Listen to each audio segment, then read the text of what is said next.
eminent personality, Dr. M. Srinivas, Professor, University College of Law, Kakatiya University, Telangana. It's a heartwarming moment to meet Sir again, as myself and Dr. Meera have completed a short-term program on disaster management in Hyderabad University with him.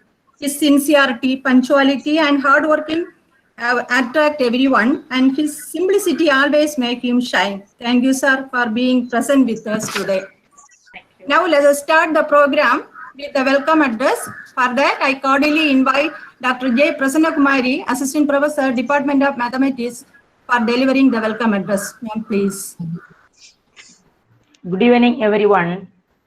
Welcome and thank you for joining us on the fifth day of short-term program on human rights organized by the IIC and IQAC team of Sri Ayyappa College for Women. Here is a quote on women's rights. Just as women's rights are human rights, women's progress is also human progress. We have to start looking at the world through women's eyes. How are human rights, peace and development defined from the perspective of lives of women? It is also important to look at the world from the perspective of the lives of diverse women, because there is not single woman's view any more than there is a single man's view. First of all, I would like to welcome our principal, Dr. K.V. Jayasree, who is sincere in her efforts to motivate us and teach us to lead. On behalf of our team, I welcome you, Madam. Thank you, Prasanna. Now, I would like to welcome our today's chief guest, Dr. M. Srinivas, Professor of Law, Kakatiya University, Warangal, Telangana. Sir has 19 years of teaching experience and completed doctorate in law and policy in disinvestment in India. Sir has served as a principal in University College of Law for 2 years. He has also presented more than 25 papers in various seminars and published more than 15 articles in referred journals. He is also served as a chairperson in Board of Studies in Law till date and acting as a liaison officer RTI Act Cell, Kakatiya University till date. We are very proud of you, sir. On behalf of our college, a very warm welcome you, sir. Amen. Next, I like to welcome all the team members of our IIC and IQAC of our college. Once again, I welcome you all. Thank you.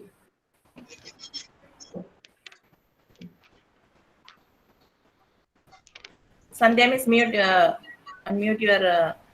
Thank you, Prasanna ma'am, for your nice welcome address. Next, going on to the session, I am filled with gratitude to invite Dr. M. Srinivas sir to enlighten us with his speech on human rights of women. Sir, please. Good evening to one and all. Good evening, sir.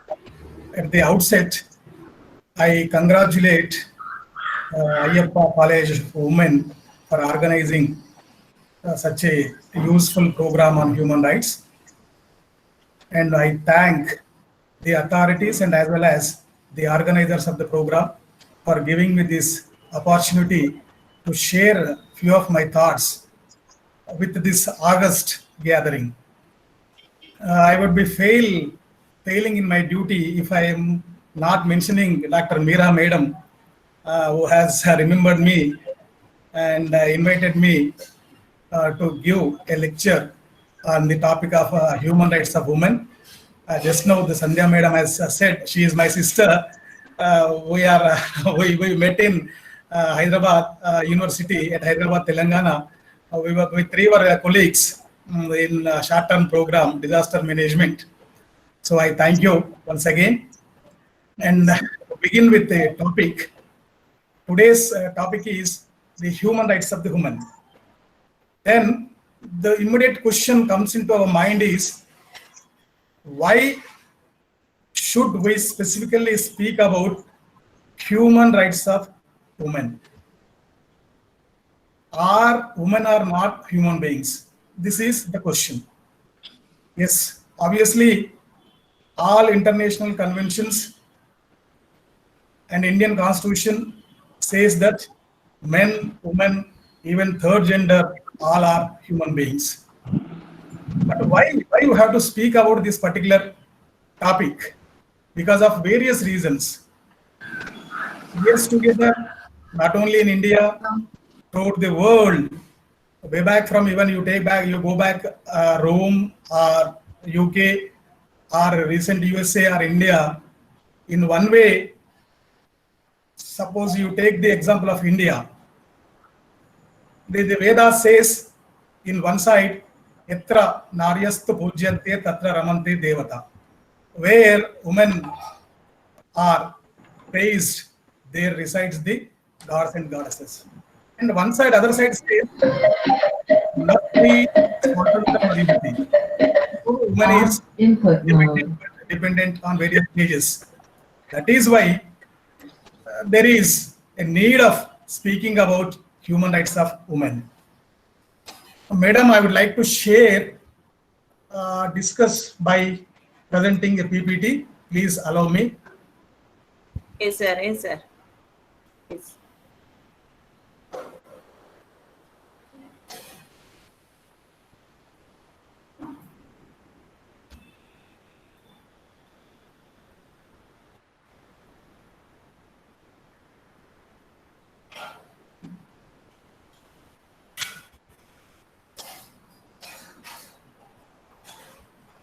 Yes, sir. Yes, sir. Thank you. Okay. So before going into our topic, I would like to discuss on some basic concepts, because I know most of you are already learned teachers, learned colleagues of me, and few are, I think, students also, young students from various faculties, various subjects. So that is why I would like to give some insights on basic concepts. Generally, we come across two words, that is sex and gender. What is the difference between sex and gender? This is the basic question. When we fill an application form, generally there will be a column that is sex. Male, female. In my generation, when the application form used to have these two columns, now there is another third column, that is LGBT, for LGBT gender, that is third gender. So then what does it denotes? The sex is simply a biological factor. It is natural. By birth, naturally, a particular person will have some attributes regarding reproductive organs. Reproductive organs. That is nothing to do with social conditions. It is a biological factor, male, female, other thing. Then, if we come to the gender, gender is a different aspect. It is a physical or social condition of being male or female. It may be, generally, the people used to think that when we use the word gender, it always in relation to the woman. No, not like that. It may be for men or it may be for women. That is, some characteristics are attributed to a particular gender by the society. That is the meaning of gender. Suppose in a given society, you think it is a patriarchal society, male dominating society. Some characteristics, it may be a social, it may be an economic, it may be a cultural, or it may be with respect to controlling the or accessing the a particular opportunities. It is determined by the society that is particularly dominating gender. So generally in a patriarchal society, that is male dominated society, the male determines the role of the other gender, obviously woman. You should do this particular thing and you should not do this particular thing. You are not allowed to rule.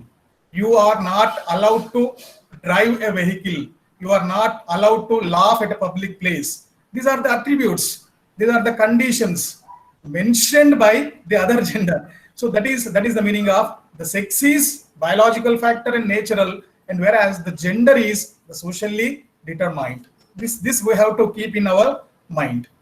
Then going for next aspect, what is gender discrimination? We never use the word sex discrimination. I told you sex is biological, gender is social. That is why we use the word gender discrimination in spite of sex discrimination. Sex discrimination is a male fish or female fish, or a male dog or a female dog, like that. But here in a society with respect to human beings, the gender discrimination means or it determines what is the social role of a particular gender, what is the access to the opportunities, and whether this particular gender is entitlement of a particular resources. These aspects are determined by the other gender. Social role, you take the example of political aspect. Can women participate in politics? Can women rule a particular nation? Can women occupy a particular position of business organization? That is the social role. Access to opportunities. Can women do the employment in aeroplanes, or can they work in army? They are disentitled.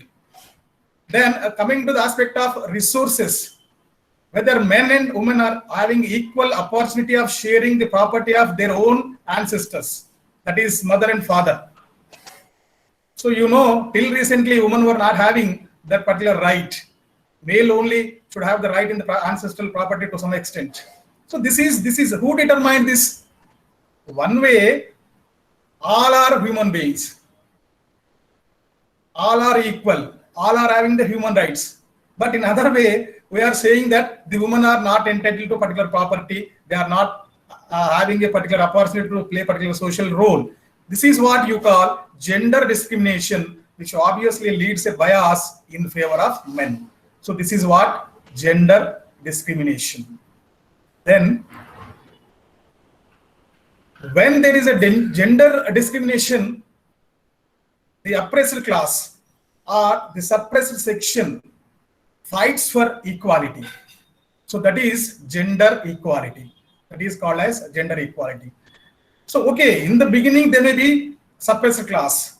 They may not open their mouth because of various historical reasons or because of historical conditions. But slowly, when they got educated, or because of various movements, they say we are human beings. We want equality based on gender. There should not be any gender discrimination.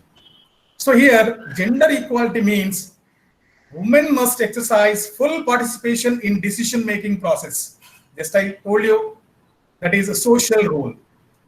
Social role. Whether the women are having full facilitation in making legislation process in either in the parliament or assembly. This is one. Second one is women should get fully shared opportunities equally with men without any discriminations. What jobs or what employment, what occupations, just what profession men are doing, women can also do.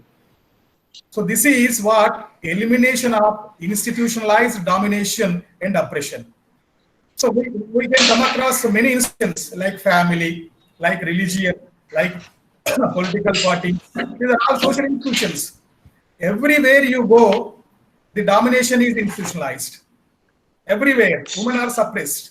So that is why the women, based on the gender, they are fighting for equality, depending upon the historical saga. Then what is required for women empowerment? To avoid gender, to eliminate gender discrimination and to get gender equality, what is required? The requirement is, or the need is, making women empower, which is called as women empowerment. What is it? It is removing vulnerability of the exploited woman and to prevent violence and injustice. What was the injustice caused earlier, or still what is injustice being done to the woman, that should be removed or that should be prevented. Then only you can achieve what you call women empowerment. Then what to do? Simply by saying or organizing webinars like this, can it is possible to get women empowerment? No. Every nation should have a particular purpose-oriented action. Underline purpose-oriented action. For what? Reinforcing the ability of the disadvantaged women. There must be a legislative goals. There must be an administrative goals. There must be an executive goals. By means of these things, conferring rights on women and conferring duties on men, one nation can achieve this particular woman empowerment. Otherwise, it is not possible.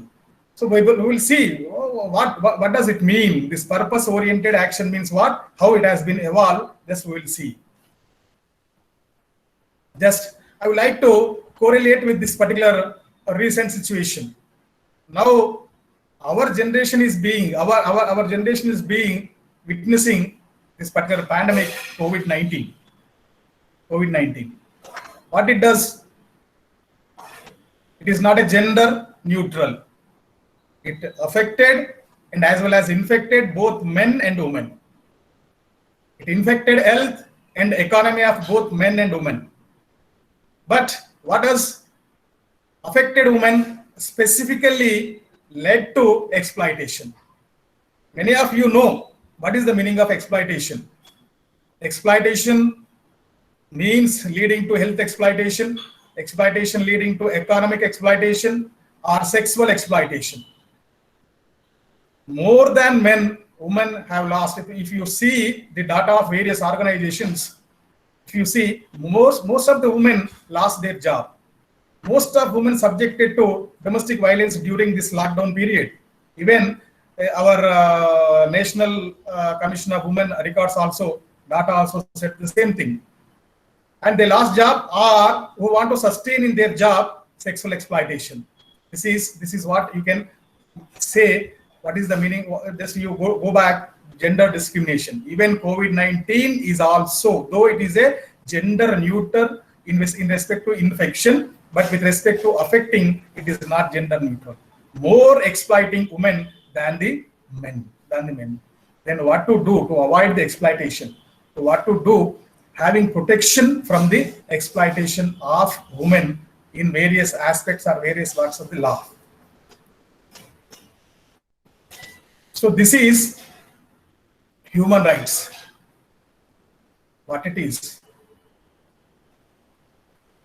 There is no specific definition of human rights given by either Universal Declaration of the Human Rights or by the various international covenants or conventions. But interestingly, I have given you human right is a right to live like any other human being.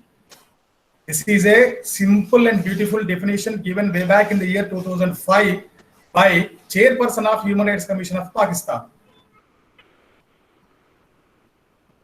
Irrespective of their race, their color, their religion, their gender, every human being is having a right to live with the dignity and equal opportunities like any other human being. That is the meaning of human rights. But if you see, there is so many discrimination between men and women, between one race and another race, between one religion and another religion, between one color and another color. Throughout the world, if you go to the Western countries, there is a discrimination based on the race. If you go to some Eastern countries, there is a discrimination based on the religion, based on the sex, that is the gender, men and women. That is. Then to avoid or to get the equal opportunities, the history was always struggling. Way back from Manu till a recent modern history, struggling, fighting. Excuse me, sir. Sorry to interrupt you, sir. I think that somebody has shared their screen and your PowerPoint has gone to that side and it cannot be visible, sir. We couldn't see it clearly. So once more, can you share the screen, sir, so that the PowerPoint will be visible to everyone? Okay, why it happened? Somebody shared it. Yeah, somebody shared in between and the screen went to the one side and it cannot be viewed properly, sir. Okay, no problem. So can you share once more, sir? Sorry, sir. Sorry for the inconvenience. No problem, madam. I will do it. Okay.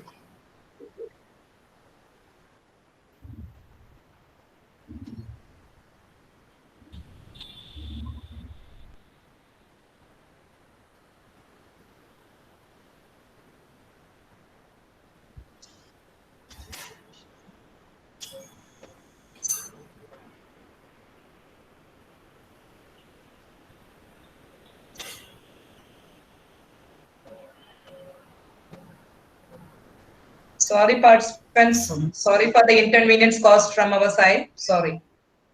Okay. something is happening. Yeah, somebody started sharing their screen so that this. Okay, okay. Yeah, that's all.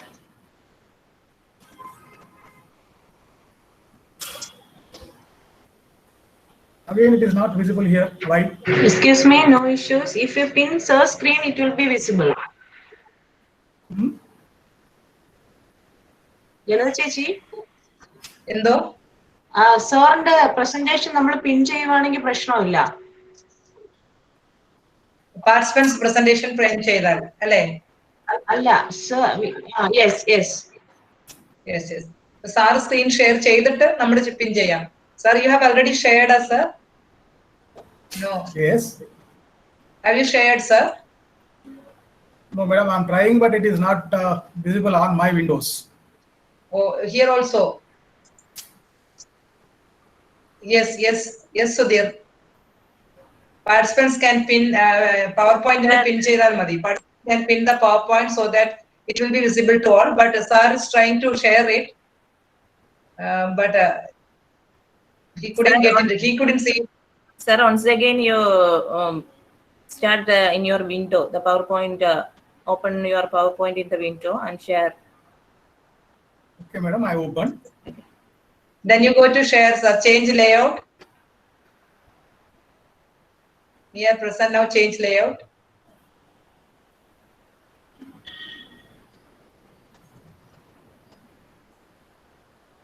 Sir, or else Have you gone there? share the PowerPoint to me. I will share, sir. Okay. Share the PowerPoint to me, sir. Okay, I will I share. got it now. I got it now. Okay. Is it Okay. okay? Okay. Is it okay, madam? Yes, sir. Yes, sir. Yeah. Yeah. Yes, sir. Yes, sir. Thank you. Thank you, sir. Yes, sir. Sorry for the And participants, you please, participants, you pin the PowerPoint so that it will be visible very clearly to you. Thank you, sir. Sorry for that. Okay. Can I start, madam? Yes, sir. Yes. sir. Okay. Then, in the struggling of getting human rights, equal rights for the women, there are a lot of. I will give you just a bird's eye view because you have already heard. I think, I presume you have already heard about what is this human rights in earlier classes. Just the first one was Magna Carta. We call it as Magna Carta. 13th century, that is in 1215 in the England. They have the particular king was conferred human rights to people of that particular person. Then the second one is the French Revolution, 1789, and in America, Bill of Rights in 1791. These are all the documents conferred the human rights on all human beings equally. Then the important one is UDHR. All of you know that is a Universal Declaration of Human Rights, 1948, which declares all human beings are born free and having equality and dignity. This is UDHR. Then second one is the fifth and sixth one is International Covenant on Civil and Political Rights, 1966, and International Covenant on Economic, Social and Cultural Rights, 1966. All these UDHR and ICCPR and ICESCR, all these three adopted by the United Nations and signed by almost all countries of a few signed and ratified by the almost member countries of UN to confer certain civil and political rights and as well as social, economic and cultural rights to all human beings equally. But we have to remember, though these are all the documents which confers human rights equally are men and women, till this particular year 1979, there was no particular convention which specifically confers rights on women, which is famously known as CEDAW, Convention on Elimination of All Forms of Discrimination Against Women. This is a very, very important, which is called as Bill of Rights of Women or Magna Carta for the Rights of the Women, adopted by the UN in the year 1979, which is having 30 articles. 30 articles are divided into 6 parts, which outrightly denies the discrimination based on the gender and confers women so many rights. Confers women so many rights. India is also ratified, except one article. Conferred this particular article. This particular convention confers protection from domestic violence, protection from sexual harassment at working place, and a right to have a family, right to have a marriage, and the right to have reproductive rights also. These are the rights divided into 4 groups by this CEDAW. So it declares simply, first time declared women's rights as human rights. All women's rights which are declared by the CEDAW and earlier conventions can be or are regarded as human rights. Then to see how this CEDAW is implemented by the member countries, the UN started convening a World Conference of Women. So in World Conference of Women of fourth Women Conference of World, which held in Beijing in the year 1999, declared that women are major force in development. Without involving women in all corners of the life, there cannot be any sustainable development or what you call inclusive growth. Without including women, there cannot be a proper development for a nation. This was the declaration which is called as Beijing Declaration. So you have to remember this particular CEDAW. I suggest the young generation or young students, particularly women students, a very simple convention having 30 articles, particularly Article 1 to 16. Please go through it. You will come to know what are the rights which conferred by this particular CEDAW on member countries of UN. And based on this CEDAW only, our India is also enacted many legislation. Just will come. Then coming into the India, we are having this particular constitutional provisions. The Constitution confers many rights to the men and women. The preamble is the key to open the Indian Constitution, or preamble is the gateway to enter into the Indian Constitution. The preamble says, we the people of India. We the people of India, not at the time of enacting or adopting the Indian Constitution in the year 1947 as well as 1950, but today also, we the people. Who are the people? People includes men, women, irrespective of religion, irrespective of race, irrespective of color, irrespective of caste. All, we the people given ourselves this particular constitution. That one has to remember. Then what is the Article 14? This is in India, Part 3, we are having fundamental rights. So Article 14 speaks about equality before law. That is the state. State means the nation India must treat all equal before the law and should give equal protection of laws. There should not be any discrimination based on any caste and race or gender. All should be treated equally.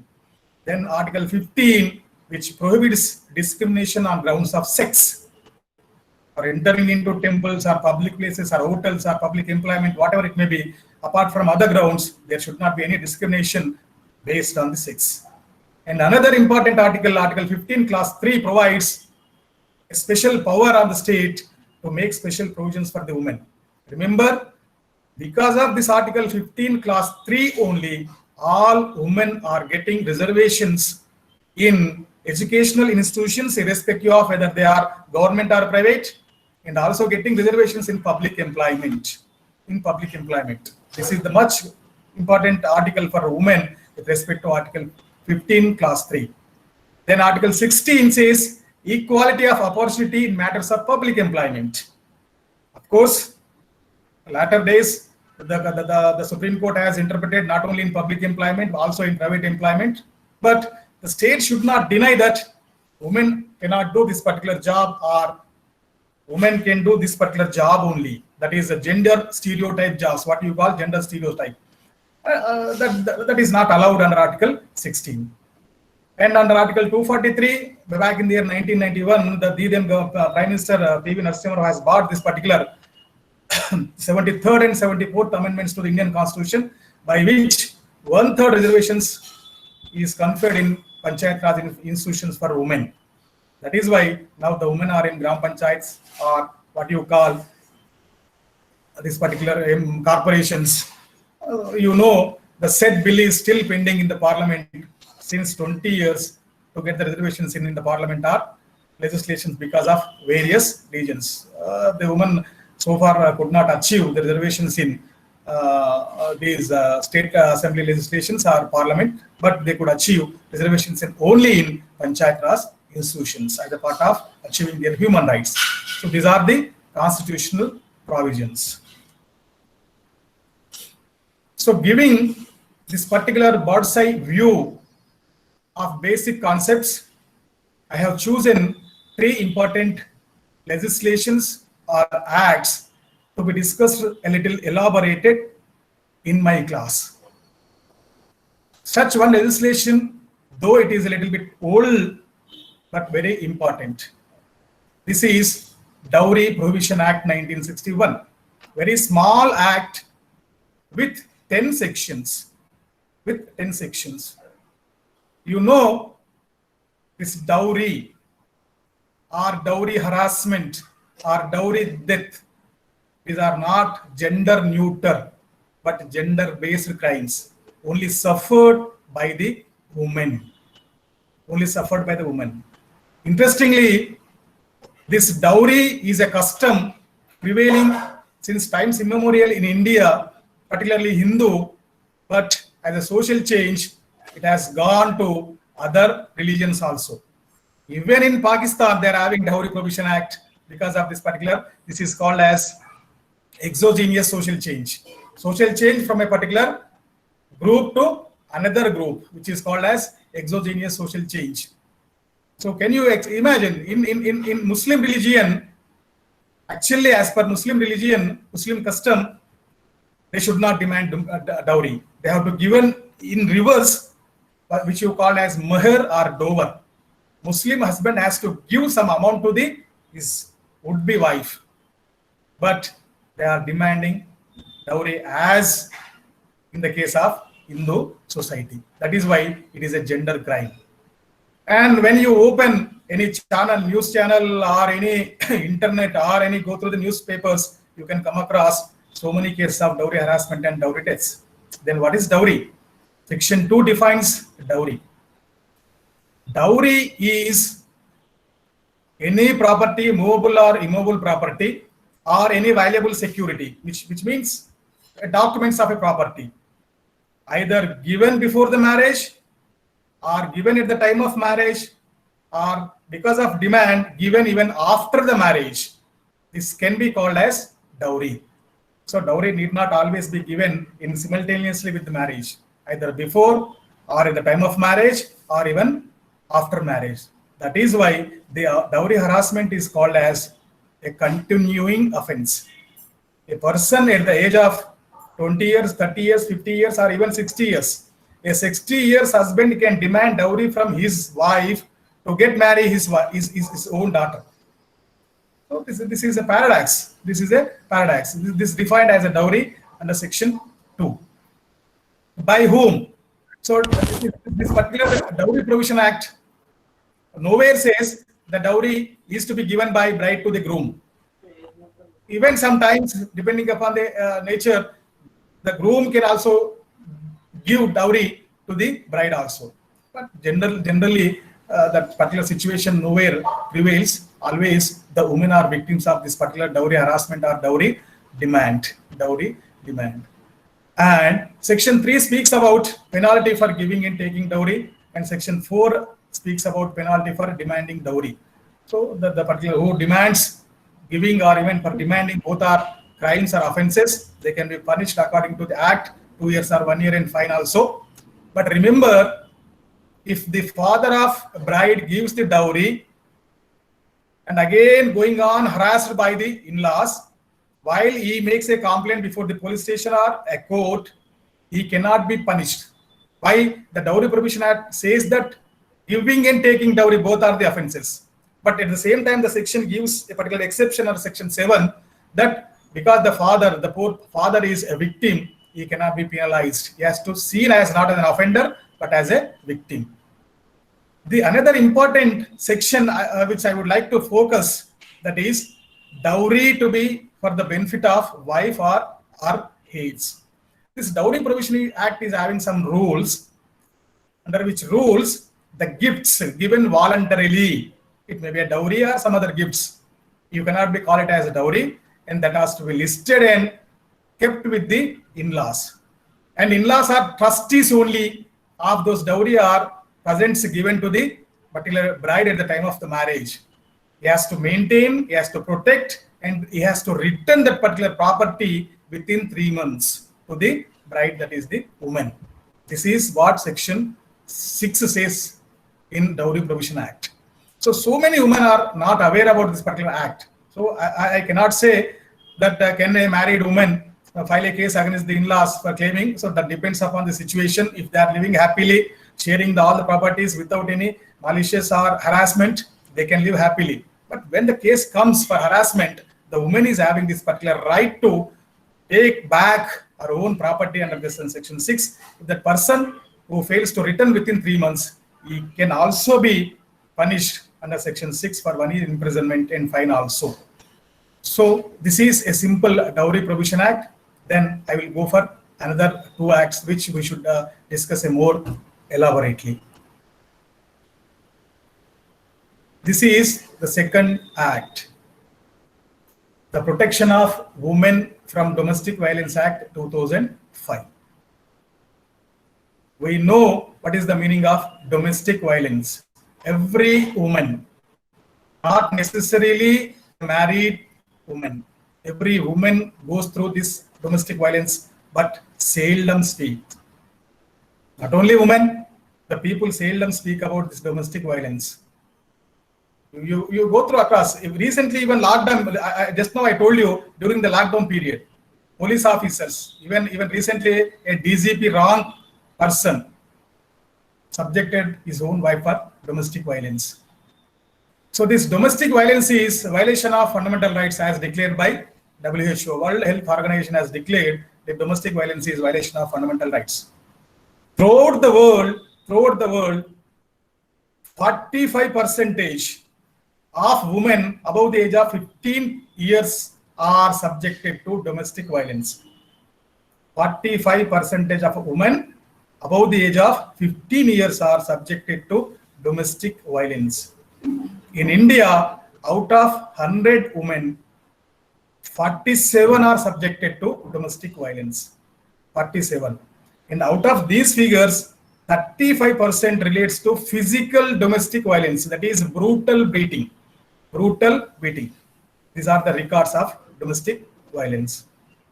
And the irony is that even less than 40% is reported to the police station or comes into the news.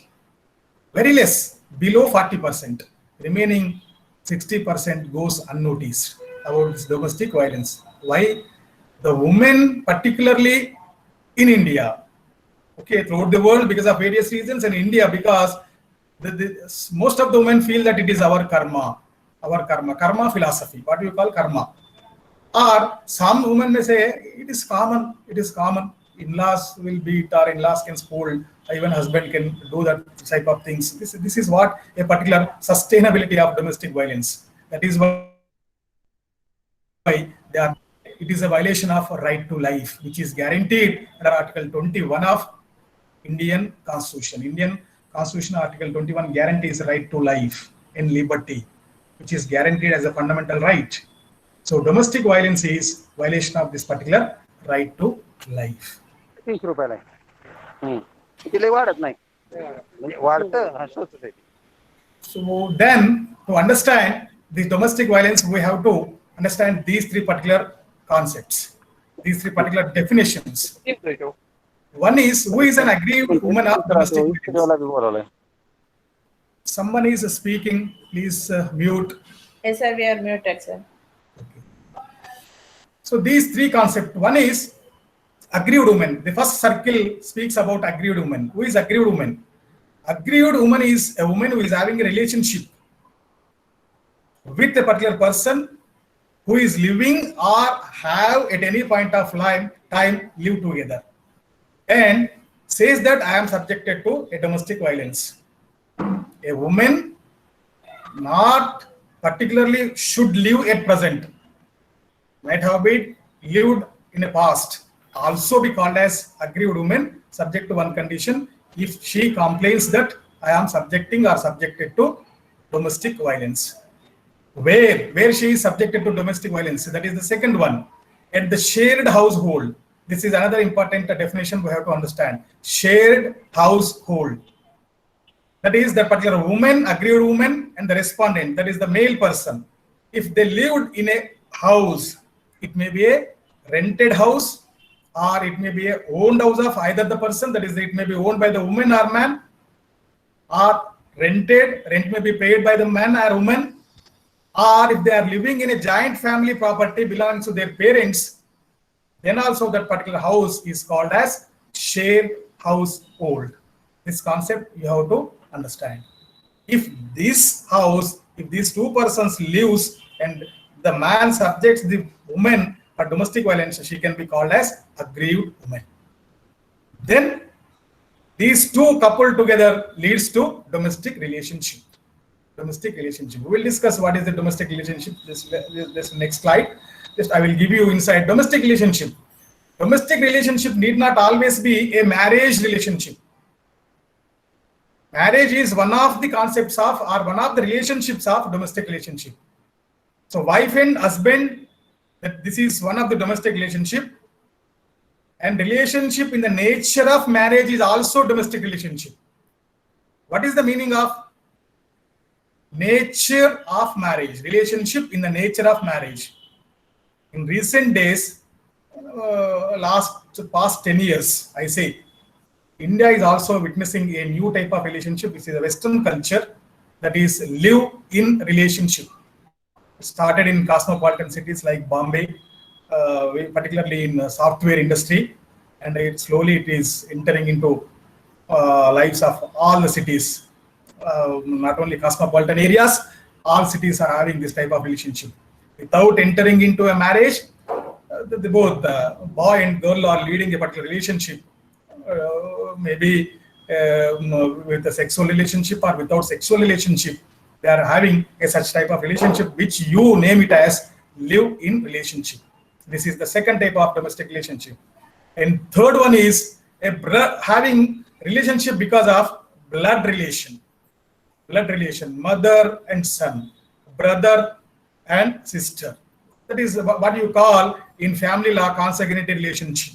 Consanguinity relationship, which you call, or because of in-laws relationship.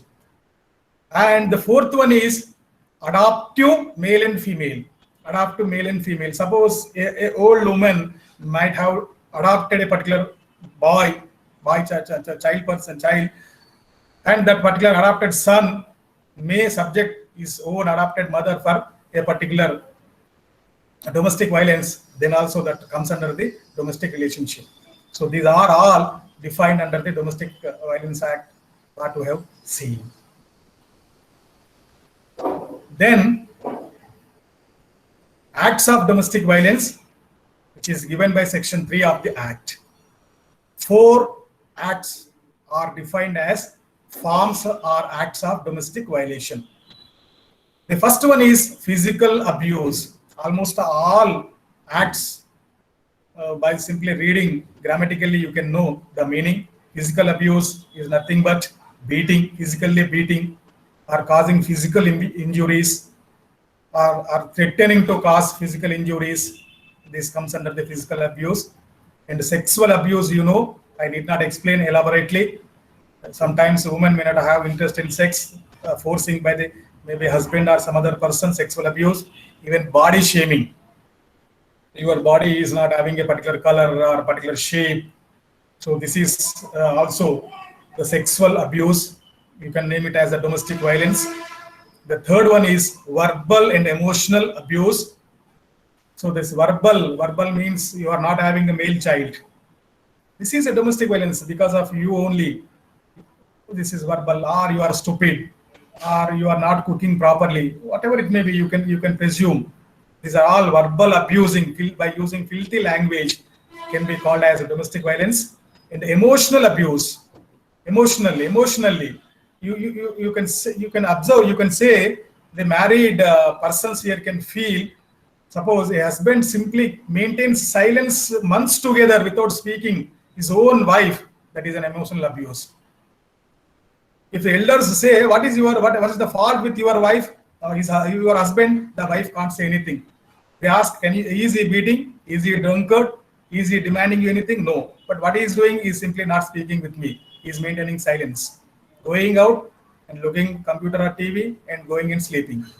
So this affects the health. That is why I told you it is a violation of right to life. It affects health of a woman psychologically also. So this is what verbal and emotional abuse.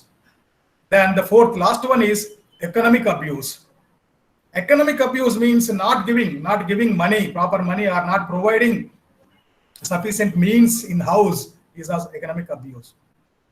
And so many working women is also having this economic abuse. Many of the people feel that working women have economic independence, but in my view, they are not having economic independence. Simply handing over the ATM card to the husband and again taking money from the husband weekly wise for their own uses is not economic independence. What is economic independence? Financial independence is ability to control your own money. Just put a question yourself: do you have, or am I having the control over my money to use as I wish? This is economic abuse. These are all recognized as domestic violence under Section 3. And also, the unlawful demand for any dowry is also economic abuse. Not only this discussed, but demanding for dowry is also called as domestic violence. Then what are the reliefs which can be availed under this particular act? Remember, this particular act is a civil act. It will not punish or send the husband to the jail. You may put the question, sir, why this particular act has come into existence? Are there no other acts? Yes, there was acts. The Indian Penal Code having dowry harassment 498A or dowry death 304B or some other act 323 if the husband beats. But this criminal laws always thinks about punishing the accused person, offender. But they fail to give remedy to the victim. What about the woman? Where she has to go?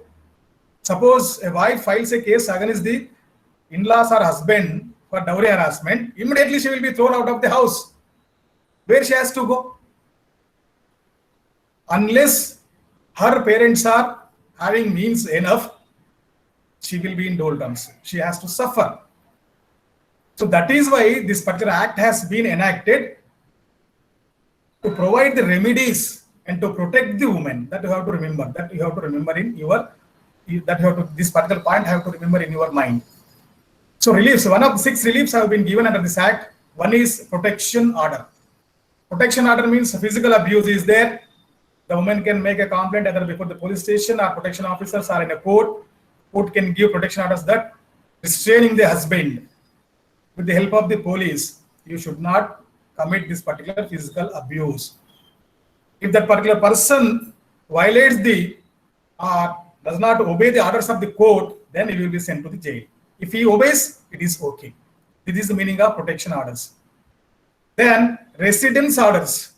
Just now I told you, if the wife files the moment 498A dowry harassment, she will be thrown out.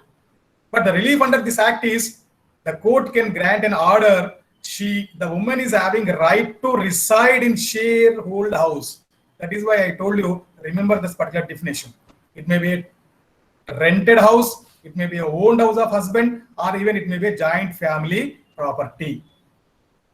With all protection, the police will go and give the directions of the court. The wife is having wife or any woman, agreed woman, as I told you, having the 4 types of relations. She is having a right to reside in this house. They will demarcate, give her a particular room, provide her all amenities for her livelihood. Otherwise, you will be sent to particular jail. So this is the particular remedy given to the woman under this act, residence orders. Then monetary relief.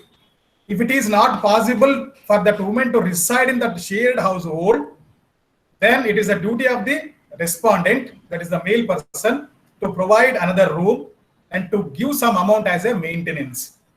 To claim the maintenance in CRPC, other law or family laws is a long procedure. She has to establish all these aspects. But under this law, by filing an affidavit itself is all evidence, the court immediately gives this particular relief and direct the respondent to provide the particular maintenance depending upon his earnings and how he is living, how beautiful life he is leading. He has to provide all amenities just like him, that particular woman. Then fourth one is custody orders. If they are having the children, then the woman may be thrown out without giving the children. Children may be in the custody of the husband or in-laws. Here also, for getting the custody in civil law, that is family law, it takes years together. All questions have to be established before the court of law, whether they are wife and husband, what is everything. It takes a lot of time. But as a temporary measure, this particular judicial first class magistrate, who is not having this particular right to grant the custody orders, can grant under this act. Immediately the child will be given to the custody of that particular woman, aggrieved woman, immediately. So speedy remedies available under this particular act.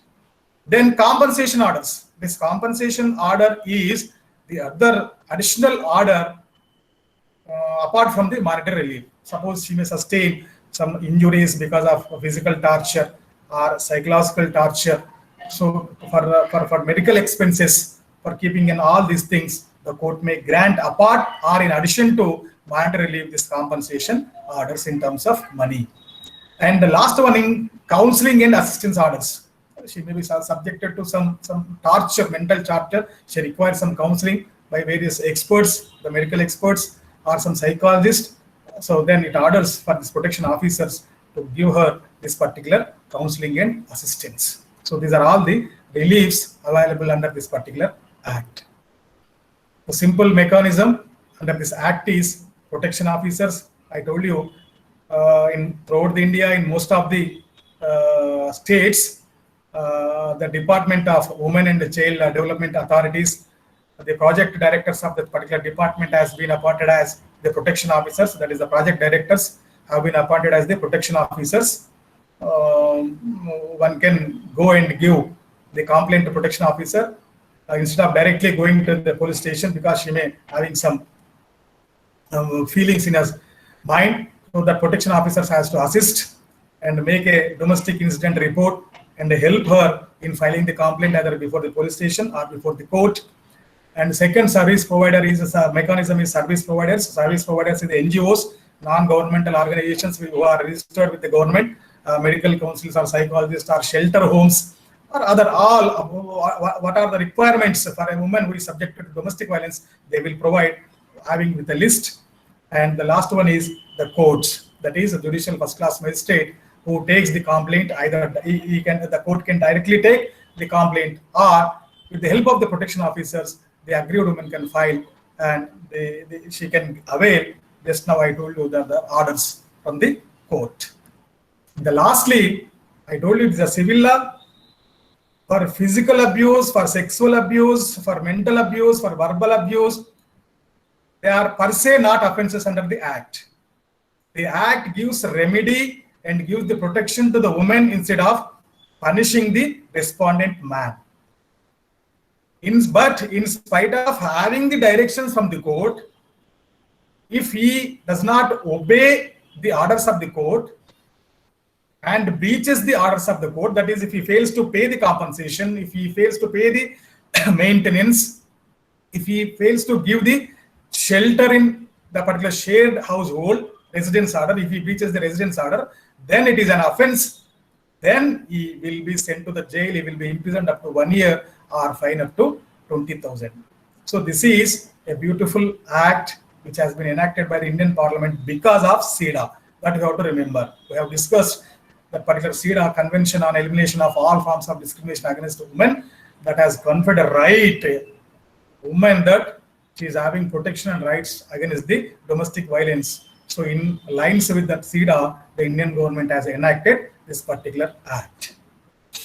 So after discussing this act, I will go for the last act, very important act, that is Sexual Harassment of Women at Workplace Prevention, Prohibition and Redressal Act, which has been enacted in the year 2013. Just I will take not more than 10 to 15 minutes. I will complete within the given time itself. So I think by seeing the pictures itself, you will have an idea what is the meaning of sexual harassment of women at workplace. Particularly, I cannot say the women are subjected to sexual harassment only in workplace. In everywhere they are having this threat. Just now we are witnessing every day in news channels Hathras in UP. What happened to that poor Dalit girl? You are observing, you are witnessing, you are seeing the protest which is going in UP. Everywhere. But this particular act deals with this harassment in working place. Again, the Indian Penal Code is having a rigorous sections by means of section 354 or 354A to D, A, B, C, D, and section rape section 376 or even 509, that is insulting the modesty of the woman. All this, but the question is, they are a most severe acts. If a woman files a complaint in a police station, she has to prove those particular things. But a subtle form of sexual harassment which is faced by a woman in working place, where to go? If she files a criminal case in Indian Penal Code in a police station, unless it is proved that particular person who subjected her to sexual harassment cannot be done anything by the employer. To provide the remedy, this act has been enacted. And I will give you some story, particular act. This particular act is offshoot of SIDA again. SIDA. Way back in the year 1997, there was a case in Supreme Court, Vishaka versus State of Rajasthan. Vishaka is a non-governmental organization, voluntary organization, which still fights for the rights of the women. What happened in Rajasthan? There was a woman called as Banwari Devi. She was appointed as a temporary employer by the government to prevent the child marriages in Rajasthan. A particular area, she was working in a particular area. But you know, the upper caste, the feudal, having the feudalistic mentality, mindset of the people, did not allow these persons to enter into their villages for stopping the child marriages. But this dear lady, having much courage, entered into a village and stopped a marriage of a 5 years girl. 5 years girl child marriage is stopped. So keeping in that particular aspect and with grudges, the elders of that particular village committed gang rape on that particular Banwari Devi. And believe me, when the case gone for trial, the trial court, the lower court has given a judgment that Banwari Devi belongs to Dalit caste, untouchable caste. So there is no question of touching of that Dalit woman by the upper caste people. When they did not touch that lady, there is no question of committing the rape. That was the judgment delivered by the lower court, trial court. So the judgment caused huge hue and cry throughout the nation. The cause was taken up by this Vishaka. The case went up to the Supreme Court. Then the famous then Chief Justice Verma, who has also amended the criminal law after Nirbhaya 2013 in Delhi, delivered the judgment in Vishaka versus Rajasthan. And apart from delivering the judgment, he used this particular case as framing the guidelines in lines of SIDA. Though the SIDA recommended all the countries to make the law to prevent the sexual harassment in working places, way back in the year SIDA 1979, but India has not drafted or enacted any law. So keeping in that view, Justice Verma given the guidelines in this Vishaka versus State of Assam, beautifully drafted so many guidelines by saying that it can be treated as the law till the law is made by the parliament, and all the government and private entities, organizations should make these rules and see that this should be implemented. If they fail to implement it, amounts to contempt of the Supreme Court and they will be punished. This was the judgment given by the Justice Verma in Vishaka versus State of Rajasthan. 1997, 1979 SIDA, 1997 Vishaka versus State of Rajasthan. Even after 1997, there were so many Supreme Court judgments directing the Indian government to enact the law. At last, in the year 2013, we have this particular act, sexual harassment of women at workplace. Many of the people call it as POSH Act. You might have known, but I don't prefer to use that particular word POSH, Prevention of Sexual Harassment, POSH. Then, whereas domestic violence is violation of right to life, I say sexual harassment is violation of right to livelihood. It affects physically, psychologically, and she cannot do the work. Many poor women may get out of the employment, therefore it affects the right to livelihood. Then the sexual harassment is generally two types: quid pro quo and hostile working environment. So this, the word meaning quid pro quo means I will do something for you and return you have to do something for me. That is directly asking the woman sexual favors.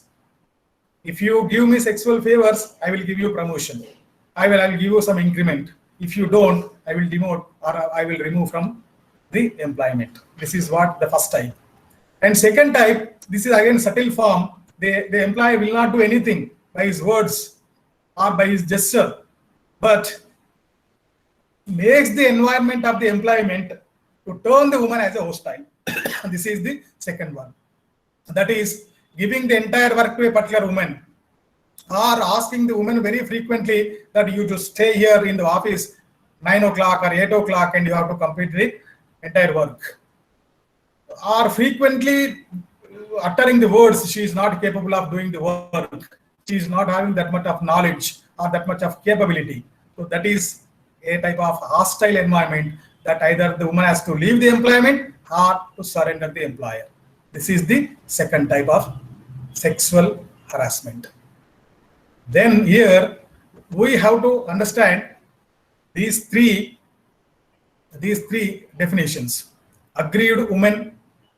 Aggrieved woman is any woman. She has to be defined with respect to working place and dwelling place or a house. This we have to define. What is the workplace and what is the house? That means workplace means a woman employed in any government employment or government department, government organization or private organization, whatnot. A wide definition has been given for that. And also a domestic worker. Remember, Vishaka versus State of Rajasthan is a cause of protecting the rights of domestic workers. That is why the domestic worker means a woman worker who is working in a house for washing your clothes or washing your utensils is also called as aggrieved woman under this particular act, not only the woman just like you and me. So what is sexual harassment as per the act? Earlier I told you a general definition. As per the act, unwelcome acts of the behavior of sexual color. I have shown you two pictures that can depict, you can understand. Unwelcome acts, touching, bad touching. In my view, every woman on the earth simply can presume or can smell the behavior of the opposite man, whether it is fair or not. Woman can easily observe whether it is a bad touch or good touch, whether it is a good remarks or bad remarks, whether it is unwelcome behavior or welcome behavior. She can feel and she can be harassed. Then demands of sexual favors of variety of types, and even showing pornography. This is very familiar with the women working in particularly this software industry. And this is, I told you, this is not exhaustive, inclusive. You can give any number of examples, unwelcome physical, verbal, non-verbal conduct, which can be defined as sexual harassment. And workplace. I told you, there is nothing left to be defined as a workplace as per section 2. Very wide definition. Any government entity, any institution, including educational institutions, every university, every college is also a workplace. Here, then one interesting point I would like to bring to your mind, that is, actually, this act should have enacted in the year 2011 only. There was delay of 2 years because of lobbying of northern states, particularly the university teachers opposed that educational institutions should not be included in this particular act. They opposed. Because a student, there should not be any relation as a workman between education institution, between the teacher and student, between a co-employer and employer. That is why it is delayed for 2 years. However, it has been overcome and it has been included. Everything. I have given you just only 3 examples: railways, hospitals, the prisons, educational institutions, every government aspect, private, even shopping malls, including non-organized sector also. All labor organizations, all labor departments, it may be organized sector or unorganized sector. Simply, suppose if you go, a woman enters into a shopping mall and if she faces sexual harassment by a particular employee or the person who is taking the bill, suppose the woman happens to be a regular customer, if his act is unwelcome, she can make a complaint under this particular section or under this particular act.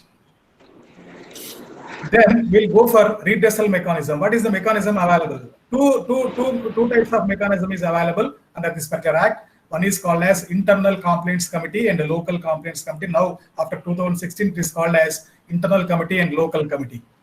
That is, every organization, whether private or government, having more than 10 employees, 10 working men is having, it has to constitute an internal committee with a senior woman employee of that particular organization or institution.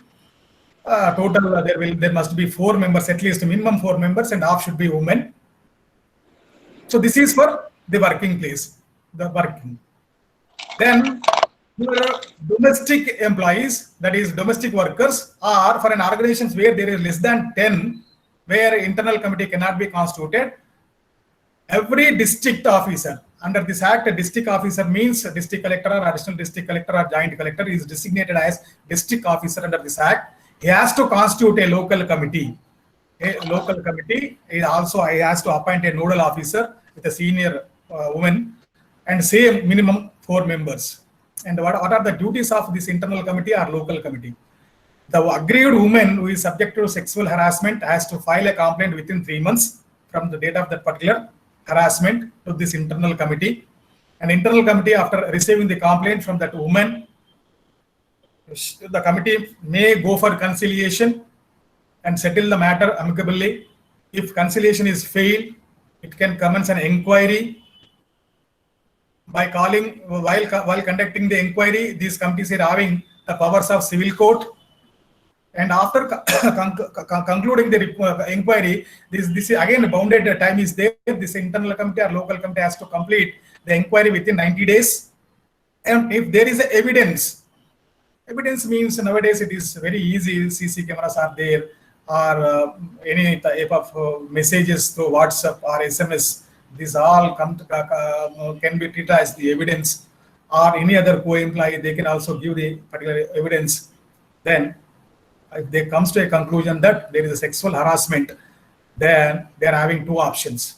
One is they have to advise the woman, aggrieved woman, that we are submitting our report to employer for taking action, treating the sexual harassment as misconduct under the service rules, and either to demote him or to transfer him or to cut the increment or even removal from the service or removal from the employment, or depending upon the gravity of the nature of the sexual harassment, they can recommend all these things. Apart from these things, they can also advise the woman for filing a criminal case in police station. So these are the duties of these internal committees. And if a woman feels to file an internal committee, or if she is not having that much of easy access, now this Women and Child Development Ministry is having a SheBox portal.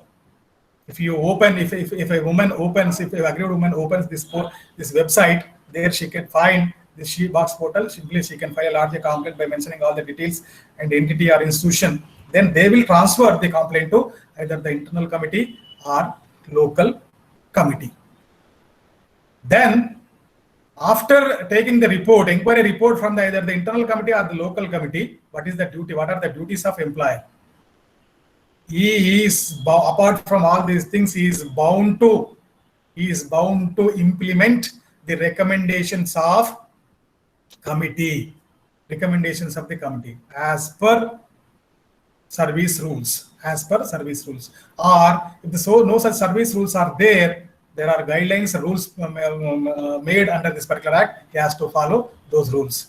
And apart from implementing the recommendations of the duties of the employer, he has to provide safe working conditions, and he has to display a board of penal consequences of sexual harassment. If he fails to take, and he will be imposed of 50,000 in first time, and second time it can be increased, double this fine. Even if he's a private entity, his trade license may be cancelled. So this is with this particular act. So with this, I would like to conclude my lecture on human rights of women. So there, to quote and unquote, there is no chance of welfare of the world unless the condition of women is improved. It is not possible for a bird to fly on one wing. This is the saying of Swami Vivekananda.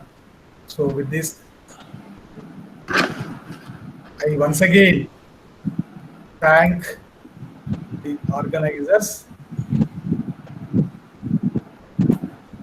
for giving me this opportunity, for sharing these few thoughts on this topic. Okay. Thank you, madam. Thank you, Meera madam. Now it is your turn. Yes. Sandhya madam. Thank you, sir.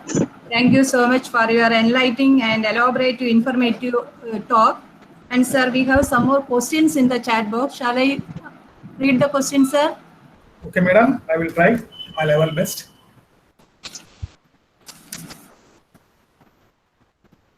Sir, there is a question.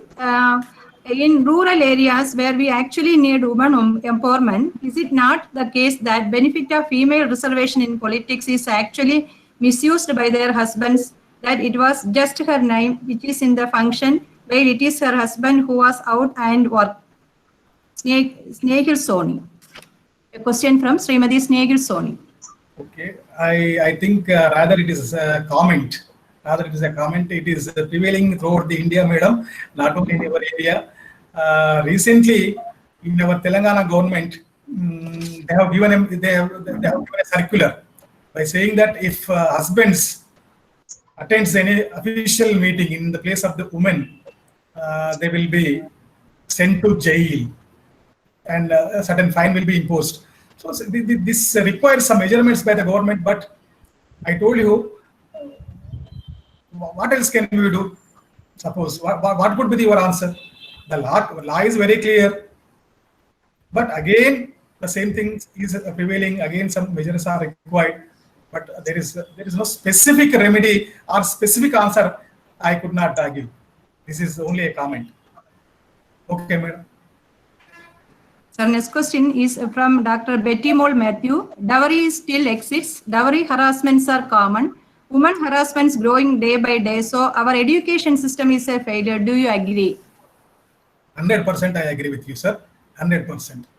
So in law, we call some legislations are instrumental legislations, and some legislations are mere legislations. So one of such legislation is dowry. Though there is a Dowry Prohibition Act, but it is not actually effectively working. I agree with you. Not only the failure of educational system, I say it is also failure of our houses also. As a parents, we are failure. We have to inculcate that type of culture among our children, that particularly with the boy children, that you should respect your sisters. Unless we treat that particular culture, unless we inculcate this particular culture in our own children, these all things will going on happening. Okay, madam. Sir, another two questions from Nagaraj sir. Is it sexual harassment in workplace? Is there in other countries? What is next question? Sir, I think he's having two questions. Sir, this is only one question. Is there sexual harassment? Okay, I answer you. Sir, out of 193 nations of UN, out of 193 nations at present of UN, interestingly, this SIDA has not been. അങ്ങോട്ട് അവള് അതിങ്ങോട്ട് അനി ഇനി ഇതേക്കൊണ്ട ഇതിൽ വെക്കാം. Sandhya Miss, please mute your, unmute your, so Mute Sandhya your Madam, audio. please mute your audio. One interesting point you have to observe, sir, the US is not signatory of SIDA.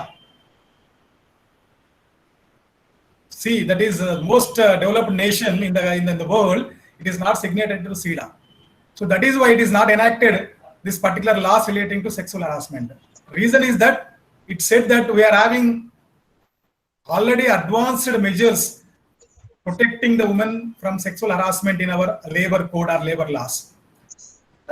Almost remaining all countries are having this type of laws except US, according to my knowledge.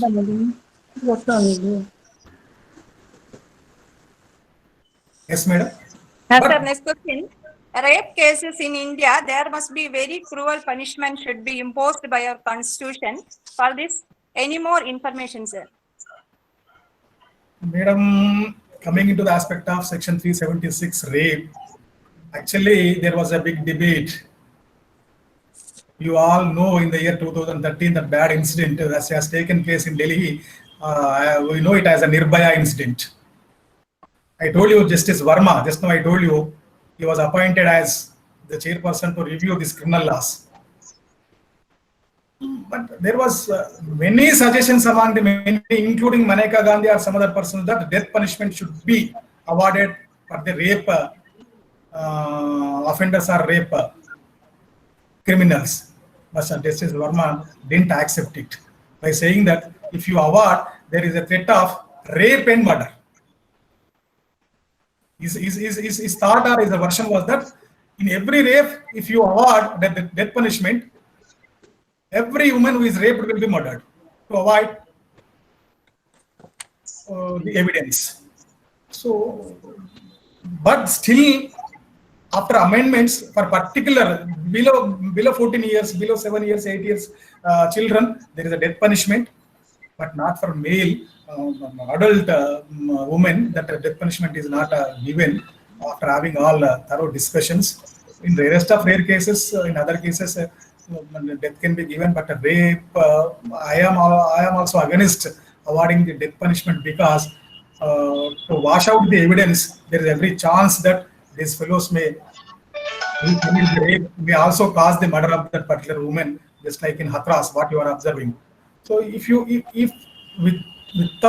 unless you have that particular evidence in Nirbhaya case, most of the cases, the victims, the criminals will be let free. That is the fate of our judicial system.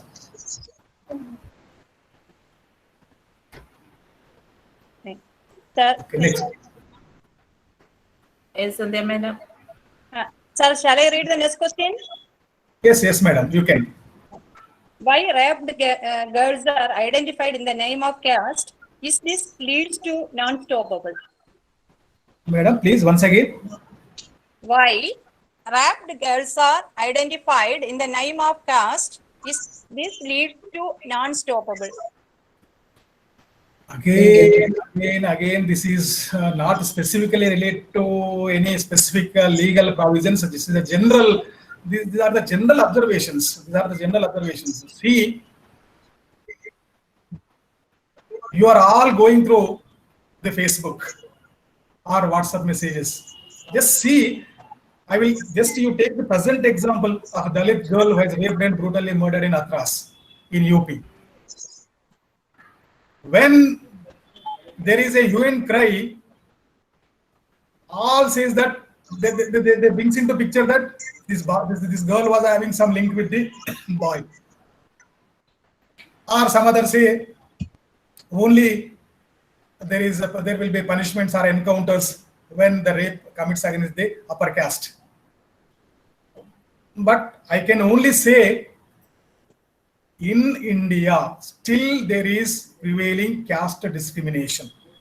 It may be any offense, sexual harassment, domestic violence, rape, murder, or whatever it may be. There are so many atrocities going against the Dalits.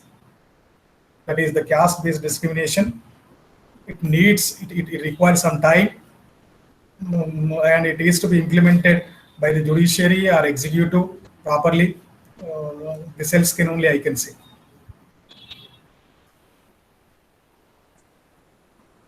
Next question, sir. From Jayakrishnan, sir. Sir, Yes, I'm listening. sir, the next question is from Jayakrishnan, sir. Today, more cases have been reported from cyber world as virtual abusing. Do the cyber laws are capable of settling issues? It means, suppose, again, whatever the mode you use a woman for sexual harassment, if it is a workplace, you can file a case under just now what we have discussed, Prevention of Sexual Harassment Act, PASH Act. Or you can file a case in Indian Penal Code, particularly Section 354. But remember, particularly in India, only one act is there dealing with all these cyber issues or information technology based issues. That is IT Act, what we call Information Technology Act 2000. Information Technology Act 2000. But according to me, that act is not sufficient. They required a particular another law which speaks about these offences, particularly sexual harassment or cyber crimes. At present, according to me, apart from this act or Indian Penal Code, IT Information Technology Act is not enough to deal with all type of cyber crimes. And interestingly, the Information Technology Act nowhere used the word cyber crime. Information Technology Act nowhere used the word cyber crime. So there is a dire need for enacting a particular legislation. This is my view.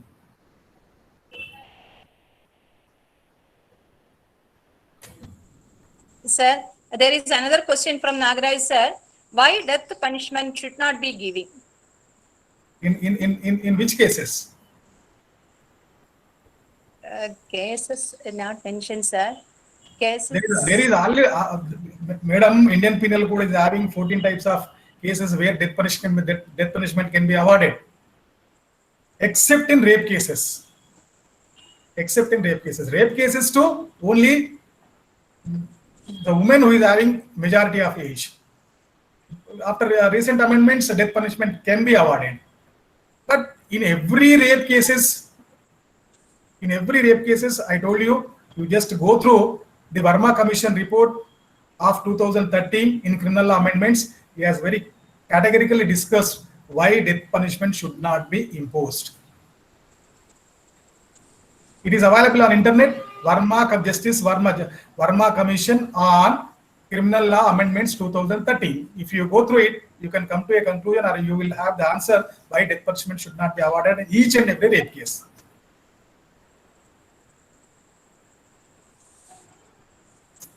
Sir, I have a question. Sir, Sandhya Madam, I have a question. Okay, welcome, madam. Welcome. First of all, I have heartfelt thanks to sir for such a wonderful and lively presentation. From the chat box comments, we understood that the participants are very much enjoyed. Thank you so much, sir. Thank you, madam. Thank you for your remarks. I have one question. Even after the enactment of several laws, as you explained, we witness incidents like Nirbhaya and Hathras, etc. Isn't it the more or less feudal mindset of the Indian society is to be blamed? Madam, last word I couldn't hear you. Isn't it the more or less feudal mindset of the Indian society is to be blamed? 100%. 100%. When I told you about the Banwari Devi example of Vishaka versus state of Rajasthan, because of feudal mind only they have committed a gang rape. But see the judgment of lower court. She is a Dalit woman. That is why the upper caste woman cannot touch him. Therefore, there is no question of rape. Is it the judgment? Is it the way of delivering a judgment of lower court? Still, I told you, still there is a lot of atrocities going against the Dalit, irrespective of gender. This is because of feudal mindset. This is because of feudal mindset. Laws alone cannot remove or abolish or annihilate these atrocities against the Dalit unless this is done away with. Then what to do? We have to think. How to inculcate this culture even after having 70 years of independence. This is a debatable question, madam. Okay, thank you, sir. Sandhya madam. Sandhya madam. Sir, Madam. sir, there is a question from Shanmuga Sundara Kumar. Whether all the accused were convicted in the Bhavadi Devi case and imprisoned. Madam, I couldn't get you. Whether the accused are? Whether all the accused were convicted in the Bhavadi Devi case and imprisoned. In present, it was the case judgment of very way back in 1997. All were not punished. Some were released, some were punished. Okay, sir. That's all the questions, sir, I think. Any other questions? Any other questions from the participants?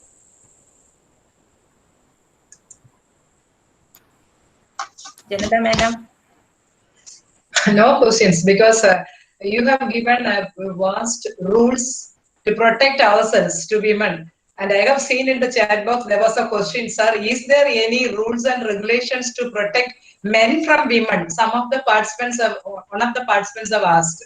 So we are happy that we have rules and you have made it very clear so that we can empower ourselves. We don't want to be get scared of. Still we have the stereotypical thoughts and that is the stigma that society have put on us. So from that we have to come out. Many people are still, there are rules, but we are not making use of it. That you made it clear, sir. We can make use of it. To add you, so just now I told you that in India, 47 women are subjected to domestic violence, whereas one man, that is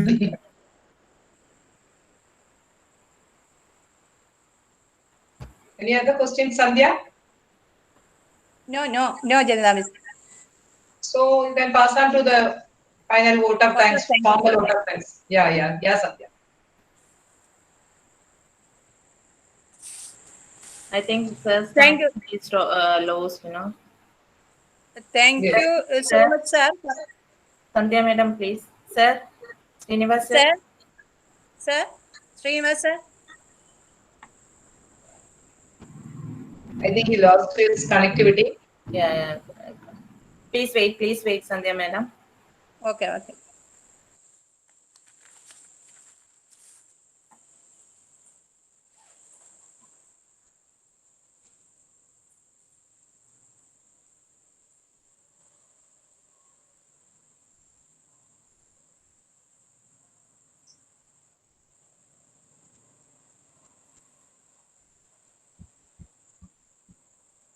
Alight. Srinivasan sir, let us wait for a few seconds for the formal vote of thanks and let us conclude the meeting.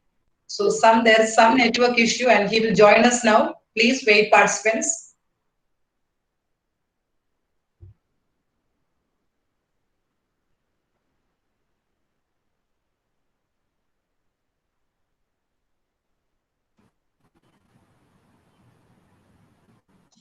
He is back. Sir is back. okay, I think some here heavy rain is there because of Yes, sir. We can understand. We all are facing the same issues. only to conclude or to end the meeting. Only thing one thing I add, madam. There is misuse of Dowry Prohibition Act. There is misuse of sexual harassment. Maybe one or two cases in thousands but you cannot take it as an example and say that there is no protection for men against the women. Yes, I agree with you, madam. thank you. Miriam? Yes, you can. Sir, thank you so much, sir, for answering. Thank you so much, sir, for answering all the questions patiently. By proposing vote of thanks, and I invite Dr. Shobha, Assistant Professor, please. Department of Mathematics. Am I audible? Yes, Shobha. Thank you. Okay. A warm and graceful evening to all. Myself, Dr. Shobha, Assistant Professor of Mathematics and Social Media Coordinator of IIC. I deem it a great honor and privilege to propose the vote of thanks on this memorable occasion. First of all, I extend my most sincere thanks to Almighty God for making today's occasion a resounding success. First and foremost, I thank our distinguished Chief Guest, Dr. M. Srinivas, Professor of Law, University College of Law, Kakadia University, Telangana, who despite his busy schedule has found time to grace this occasion. Today, we are blessed to have an opportunity to hear valuable and interesting talk about women empowerment, economic dependence, etc. Sir, really it was a very interesting and a wonderful session and a very good interactive session also. On behalf of IIC, I express my sincere thanks to you, sir. Thank you, sir. I also express my heartfelt thanks to Mr. A.M. Sridharan, Director UGC HRDC, Kannur University, for his valuable contribution. Thank you, sir. I would like to thank our principal, Dr. K.V. Jayashree, for being the catalyst that stimulated us to do our best and standing as pillars of strength. Thank you, madam. Also, my thanks goes to our IQAC coordinator, Dr. K. Meena, for her wholehearted support throughout this program. Thank you, ma'am. I, on behalf of IAC family and IQAC, express my sincere gratitude to our IAC President, Dr. Smita Nayak, and the untiring effort of the organizers, Dr. Meera, Dr. Janada, and Dr. Anita of this program. Finally, I thank our wonderful participants for their kind cooperation and support throughout this course. Thank you, one and all. Thank you. Thank you, madam. Thank you, one and all, for having a patient listening. Thank you, Thank you, madam. sir. Thank you, sir. Thank you. Thank you so much. Meera? Okay. Yes. Meera?